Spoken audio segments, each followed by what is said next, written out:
از جایی که الان وایسادی راضی هستی؟ یک سکانسی رو مرتب دارم از 49 سالگی تمرینش میکنم. این سکانس باعث شده جواب همه اینا رو بتونم بدم. سکانس اینه، من میگم این سکانس رو بنویسین و بازیش کنین. من مرتبا این سکانس رو بازی میکنم که زندگی من تموم شده و از اینجا به بعدش یه پوان به من دادن و یه هدیه است ادامه دادنش.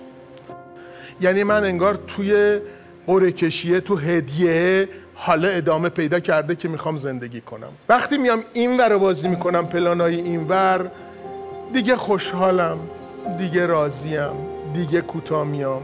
این سکانس رو ما مرتب بازی میکنیم که وای قرار بود من تو 49 خداحافظی کنم، الان هستم، چه صبح قشنگی، آخ به خواهرم زنگ بزنم، وای یه بار دیگه بریم کله پاچه بخوریم، وای یه بار دیگه داره بهار میشه تو این خیابونه، تو این پیاده روی راه بریم.